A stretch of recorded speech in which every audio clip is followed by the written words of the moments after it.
Judy was boring. Hello. Then Judy discovered ChumbaCasino.com. It's my little escape. Now Judy's the life of the party. Oh, baby, mama's bringing home the bacon. Whoa, take it easy, Judy. The Chumba life is for everybody. So go to ChumbaCasino.com and play over 100 casino-style games. Join today and play for free for your chance to redeem some serious prizes. ChumbaCasino.com. No purchase necessary. Void where prohibited by law. 18 plus terms and conditions apply. See website for details. Hello and welcome. It is Eric Erickson here, The Eric Erickson Show.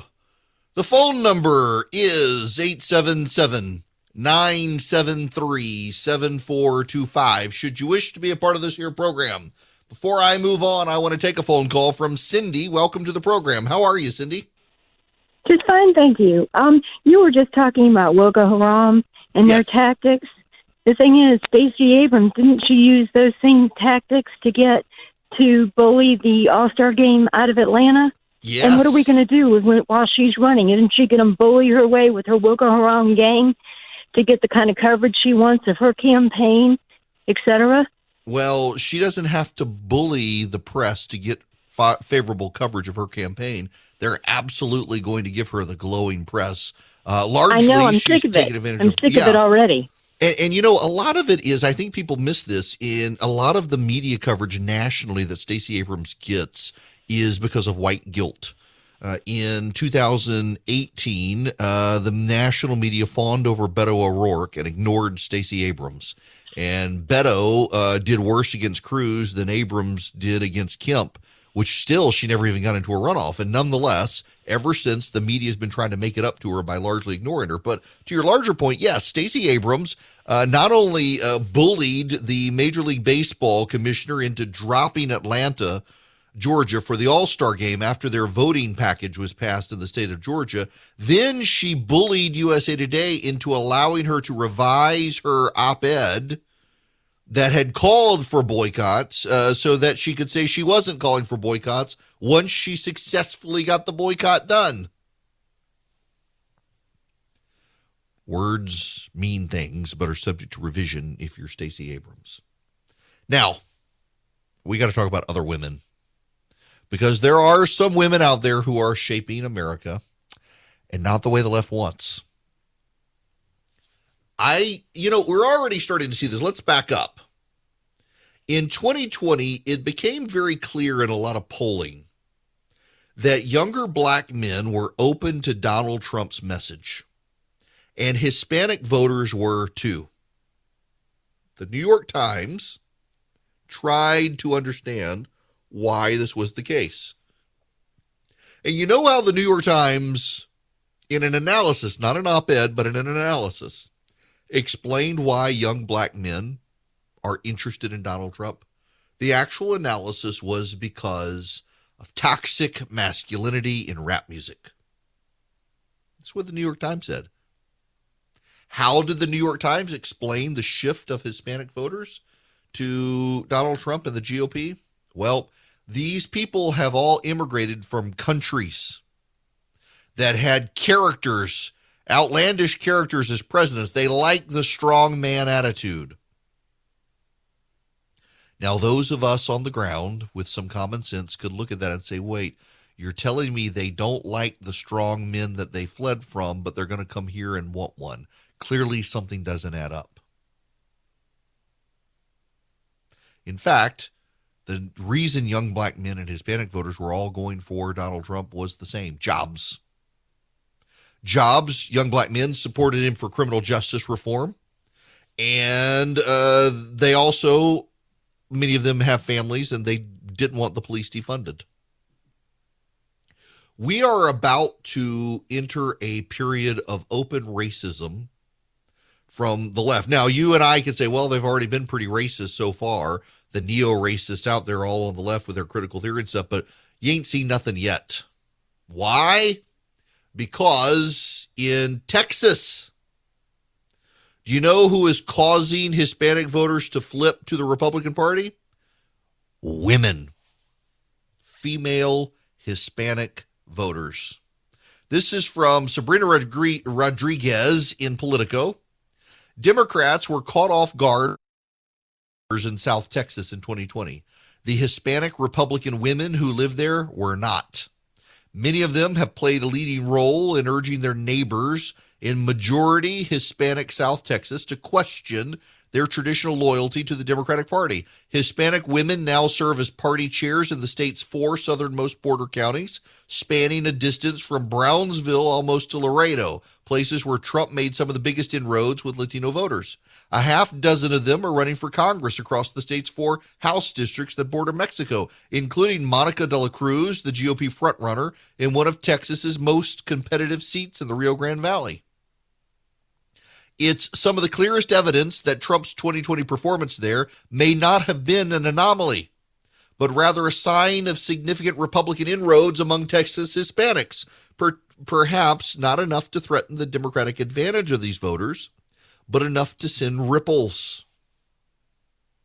For so long, people here just never had Republicans knocking on their doors and calling them the way we did in 2020. The majority of us are women that did it then and are doing it now because we feel it's our responsibility to keep the American dream alive, says Myra Flores, a leading candidate for the GOP nomination in a South Texas congressional seat. For Flores, the road to becoming a Republican was similar to the path traveled by many Hispanic women in South Texas. She grew up seeing most of her immigrant family vote Democrat and felt it was standard for Hispanics to vote Democrat. Then, she says, came an inflection point where she began to question her loyalty to the party. Do you know why Hispanics in Texas, and not just Texas, mostly Texas, but not just Texas, are flipping to the Republican Party? Yes, it's jobs, and yes, it's crime, but it's also things like border security and cultural values. The most conservative, culturally conservative people in the United States or America are Hispanic. Second, by the way, is black, but for historic reasons in this country, they will still tend to vote Democrat. But Hispanic voters have been up for grabs for a while, and the wokes are alienating them. Latinx. 3% of Americans use the phrase Latinx. 0% of Hispanic or Latino voters do. It's 100% white people who use the phrase Latinx. There's been polling done. Echelon Insights has done the polling on this. Hispanic people, Latino people do not use it. Now, what's the difference between Hispanic and Latino? Most voters of Spanish language descent use the word Hispanic. In Southern California and in New York, Latino dominates. But Hispanic voters typically is what they prefer. They'll use Latino. They don't use Latinx. Not only that, they tend to be more pro-life than your average white Democrat. Not only that, they tend to be more in favor of individual responsibility and reliance than your average Democrat. Now, this is important here. This is important. There's a growing movement on the right that's collectivist to combat the left. A lot of people on the right, on the alt-right, have seen and perceived left-wing success in the country, and they've decided we need to have a collectivist right to combat the collectivist left. I think that's wrong-headed thinking. Hispanic voters are very individualistic, and one of the reasons why is because they are from immigrant families who came to the United States to build a better life for themselves and through their own hard work got ahead. They tend to be Christian. They tend to be pro-life. They tend to have large families.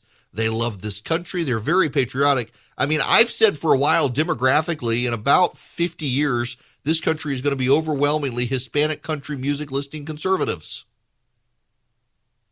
And the data, the trend lines are still there for that. And the left doesn't seem to understand it. One of the biggest issues here is you got to treat people like they're people. And when you treat someone like they're part of an identity group, you treat them like they're in that group. You don't treat them like they are a person. You don't treat them like they are an individual. One of the smart things Republicans did in 2020 is they kind of picked up on this. Instead of going out and dealing with Hispanic voters, you're dealing with immigrants from Argentina, from Brazil, from Peru, from Bolivia, from Colombia, from Venezuela, from Guatemala, from Nicaragua, from Honduras, from El Salvador, from Panama, from Mexico. Deal with them not as Latino voters or Hispanic voters, but as American voters who, just like so many of the rest of us, are from immigrant families. So you may have to deal with them in Spanish so that their whole family gets on board, but deal with the Hispanic doctor as if he's a doctor, not as if he's Hispanic. Deal with the Hispanic plumber as if he's a plumber, not as if he's Hispanic. You may have to do it in Spanish, but treat them as people, not as identity class groups. And guess what? It has worked. And now you've got this situation where Hispanic women in South Texas are kind of running the numbers in their head. They're doing the math. They're doing the cultural considerations in their head. They're like, wait a second. I'm pro-life. The Democrats are run by a pro-abortion crowd. I'm Christian. The Democrats are run by people hostile to my faith. I'm for border security. The Democrats are not.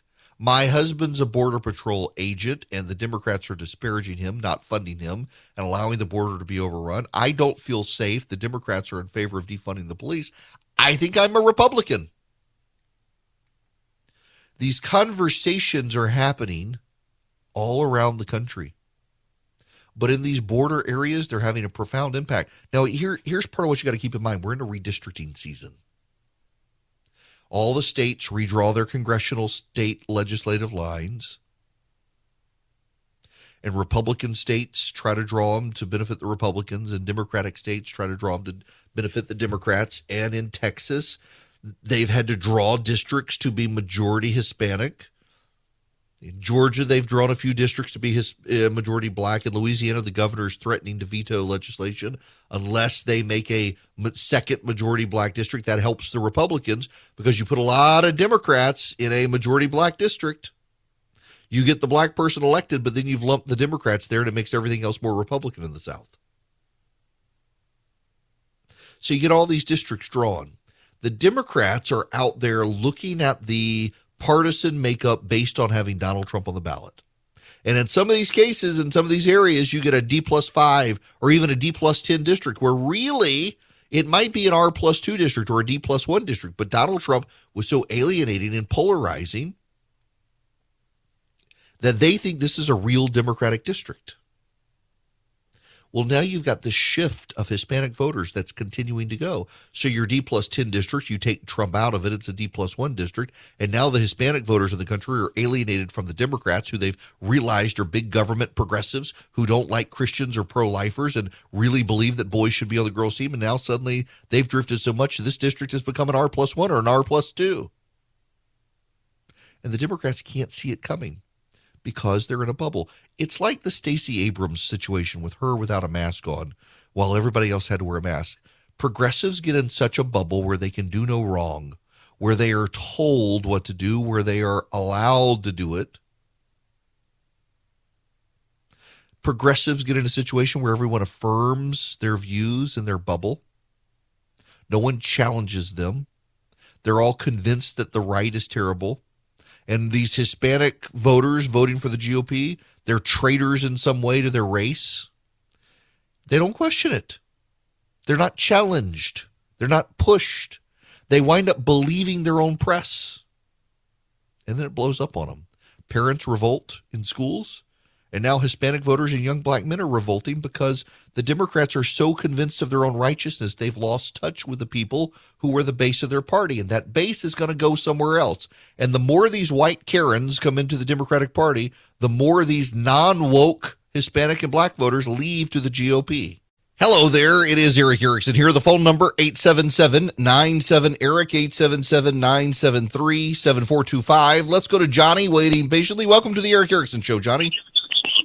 Hey, how are you doing, Eric? Good. How are you? Good. I just wanted to call and tell you that what you said about Hispanic voters, especially in South Texas, because I've got a lot of family down there.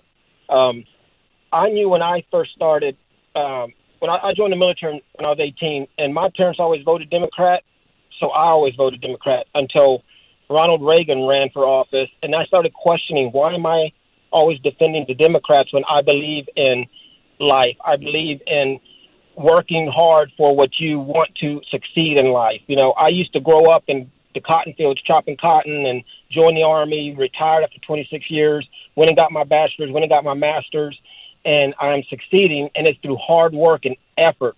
And all of that, I realized, was what the conservative Republican movement is all about, to better yourself, and the Democrats are trying to make us dependent on themselves. Amen. That's so well said, Johnny. Thank you very much for that phone call. And, you know, the data backs that up. Hispanic voters are not the collectivists, progressives that the Democrats seem to think they were. They're actually individual, hard workers. And, you know, I got to say, if the GOP just had a slight shift in language on the border, the fact of the matter is, the truth of the matter asserted is that most Hispanic voters in this country are in favor of border security. But the data that shows this also shows that they feel like the GOP, when they talk about border security, sounds like they hate them. Something to consider there.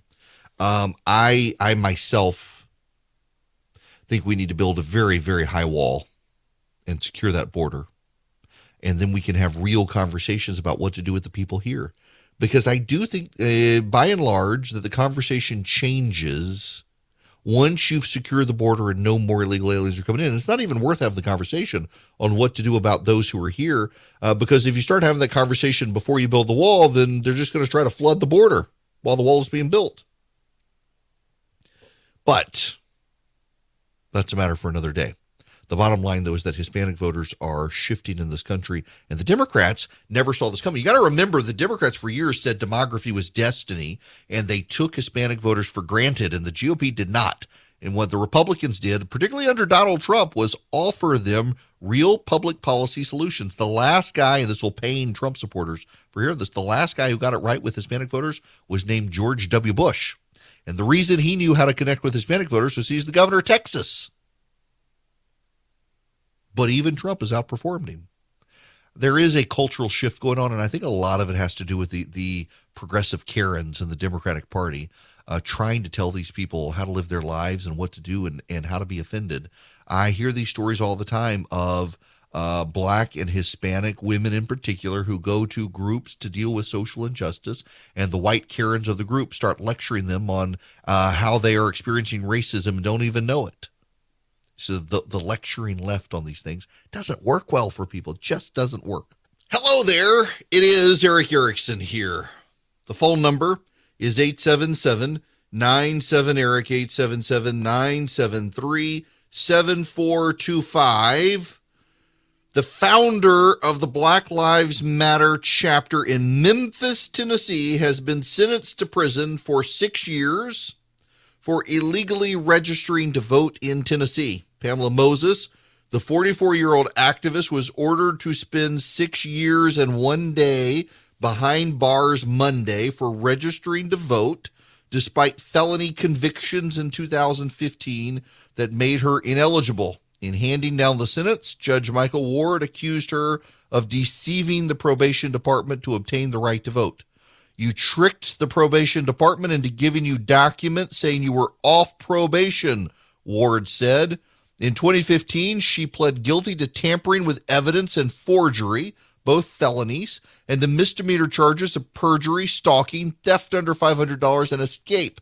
She was placed on probation for 7 years and ineligible to vote in Tennessee because of the tampering with evidence charge. She maintained she was under the impression her voting rights were restored when she went to vote in 2019. I'm sure there will be people who defend her, but I have to tell you, I think that the situation here is one where when you read this stuff, it sounds like she didn't think the rules should apply to her. And I'm sure that she is outraged, and I don't care. The fact of the matter is she had no business registering to vote. And this is another example.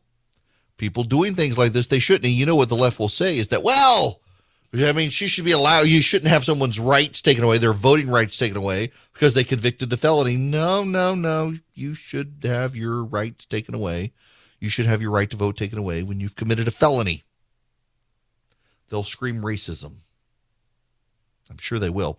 But the larger issue here is these are the sort of people in charge of Black Lives Matters. The organization is collapsing, and it has become a shakedown scheme of sorts for corporate America to give money to absolve them. And this is what's going to happen. It was easily predictable. These things tend to follow a pattern. In the 1980s and the 1990s, Jesse Jackson and Al Sharpton would shake down American corporations to throw money at their organizations in order to not get boycotted and protested. It was a shakedown scheme.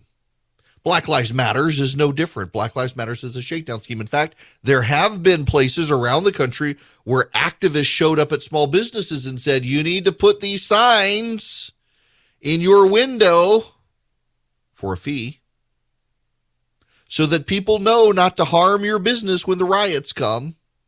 That happened. That legitimately happened. It's a shakedown scheme. Black Lives Matters does this sort of stuff. It's a shakedown scheme. Now, the wokes are doing it. I mean, this organization, the scam pack that's going after Joe Rogan, they want progressive dollars. They want to take out Joe Rogan to show their effectiveness.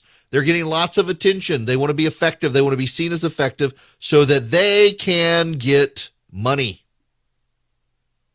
And the thing with the Rogan situation and other situations that are coming is you either, if you're a corporation, you will either silence the voice of the person the wokes hate, or you will pay them money.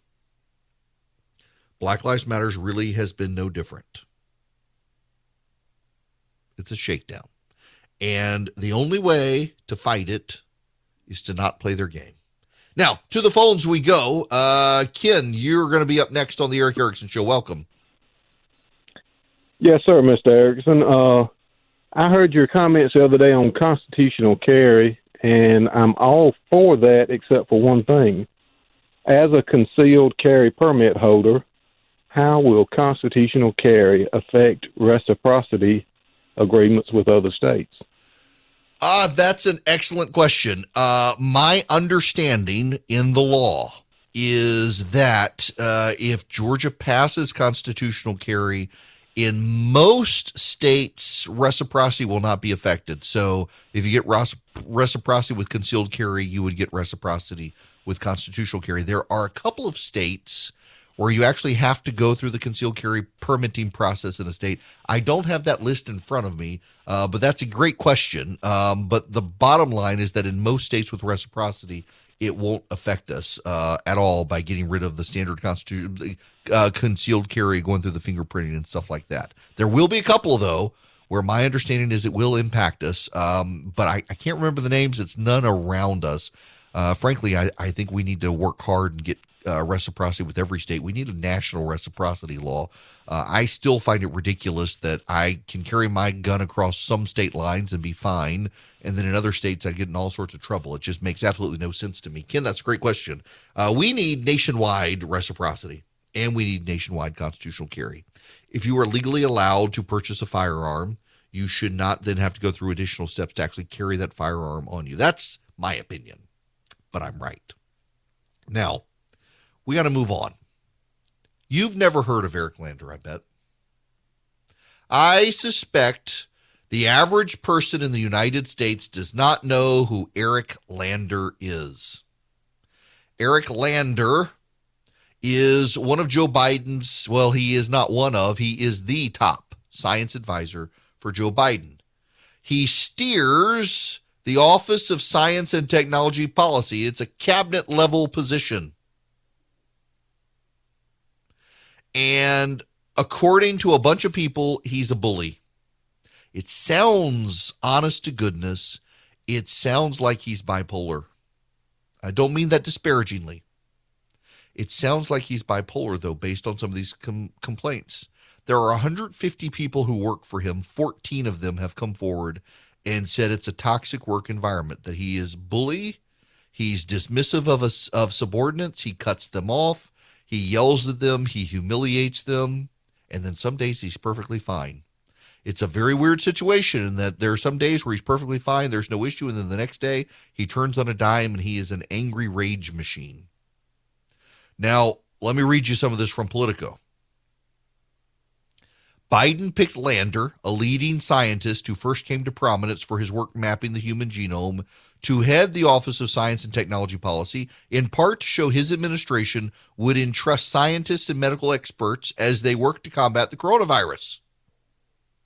Last January, Biden wrote a public open letter to Lander urging him to refresh and reinvigorate our national science and technology strategy to set us on a strong course for the next 75 years. He compared the task to a forward-looking 1944 report published by FDR's science advisor. White House advisors told Politico they met with Dr. Lander to discuss the seriousness of the matter and the president's expectation that all staff interactions be conducted with respect. The investigation found credible evidence of violations of the White House's safe and respectful workplace policy, and corrective action was taken. But wait a second. Joe Biden, the media told us Joe Biden caught on tape his statement. He told his employees if he caught anyone disrespecting other people, he'd fire them. On the spot, they'd be fired.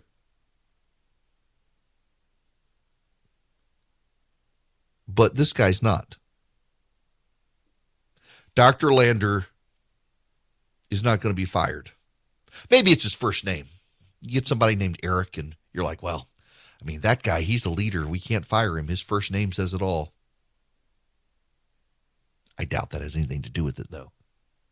I remember Joe Biden standing up when he got to the White House. He brought all the employees in and told them, if you are abusive to people, I will fire you on the spot. And here this guy is abusive to people, and he has not been fired. This is not good. A 2-month investigation found credible evidence that Eric Lander was bullying toward the then general counsel, Rachel Wallace. So he wasn't just bullying to anybody. He was bullying to the lawyer, and the lawyer was a woman. Why does he have a job? This is a quote. Listen to this. This is a quote from one of the staffers. Lander has a bit of a Jekyll and Hyde personality. If he's in a meeting with external people, he's positive and jubilant. Even it's behind closed doors, he changes. There's a lot of brilliant people in this country. I completely reject the notion that his brilliance is so singular and critical to the nation that his behavior is an excuse. That's what a staffer said. Mr. President, please protect the dignity and well-being of our staff by standing by your zero-tolerance policy, said a second staffer. Joe Biden actually pledged, if you are ever working for me and I hear you treat another colleague with disrespect, talk down to someone, I promise you I will fire you on the spot. On the spot, no ifs, ands, or buts. That's what Joe Biden said. That's what Joe Biden said. He said it to his staff in the White House. He said it to his staff. But I'm not joking when I say this. If you're ever working with me and I hear you treat another colleague with disrespect, talk down to someone, I promise you I will fire you on the spot. On the spot. No ifs, ands, or buts. Everybody is entitled to be treated with decency and dignity. That's been missing in a big way the last 4 years. That's what Joe Biden said, and now he's not doing it. I mean, silly for us to hold Joe Biden to his word. That's part of the problem here. And then you've got Xavier Becerra. Becerra is the Secretary of Health and Human Services. There's a stunning admission in this report from CNN about Becerra. He did not even know that it was possible that he would become the Secretary of Health and Human Services until the day before.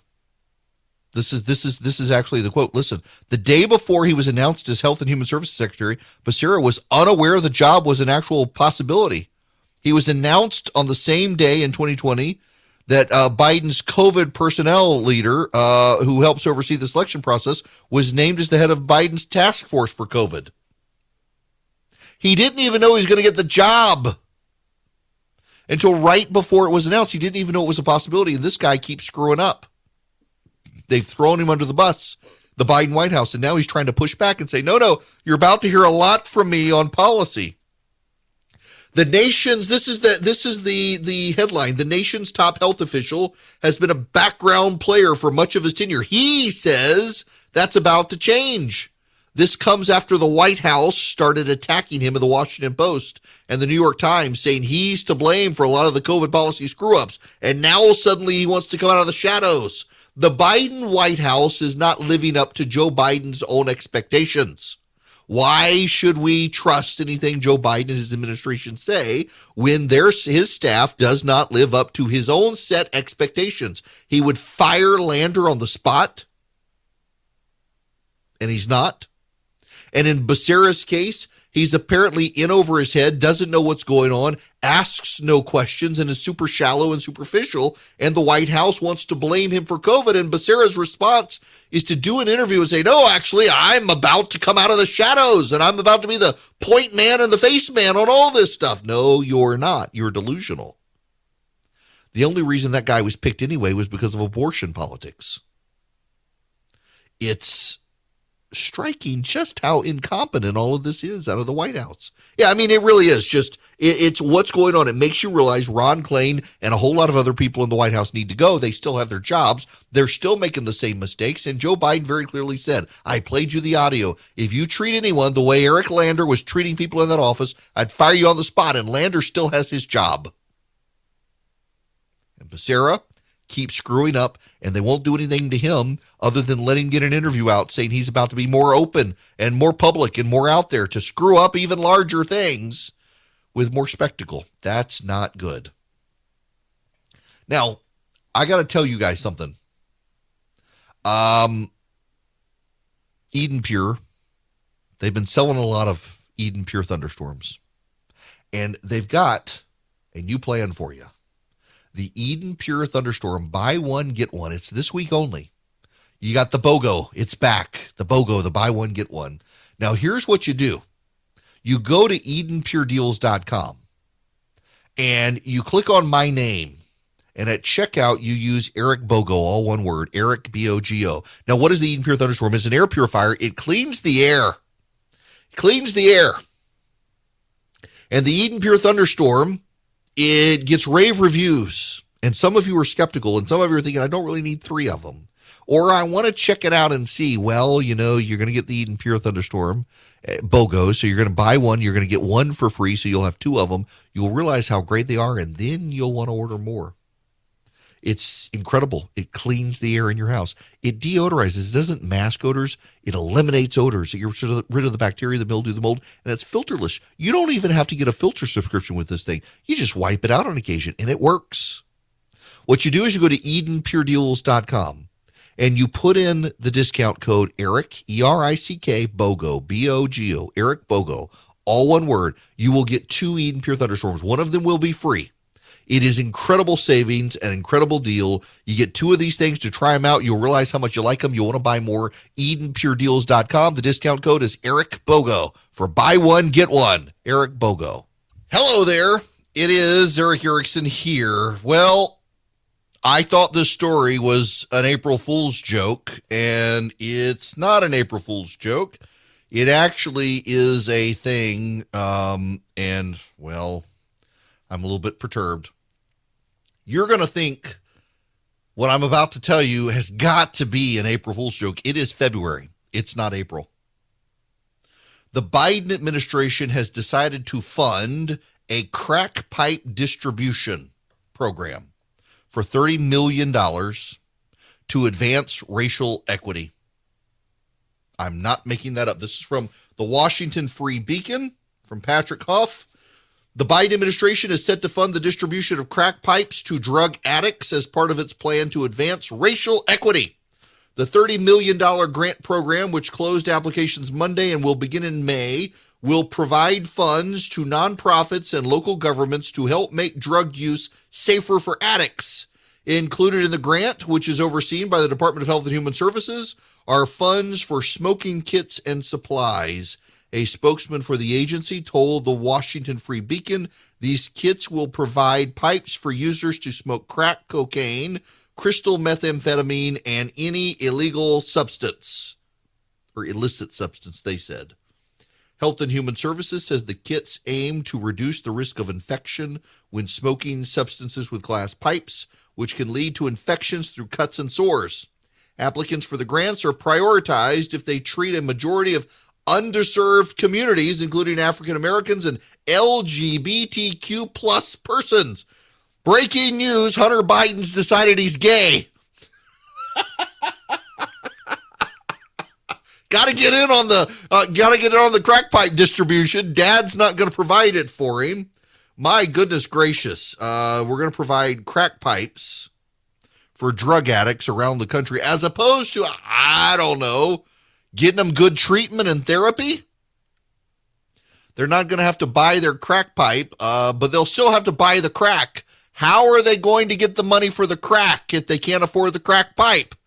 Through crime, prostitution, selling paintings when your dad's the president of the United States, maybe? I don't know.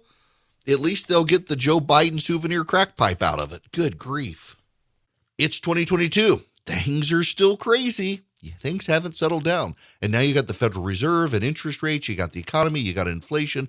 A lot of banks won't even return your phone call. Let's say you're a small business and you need a loan for $750,000 or higher.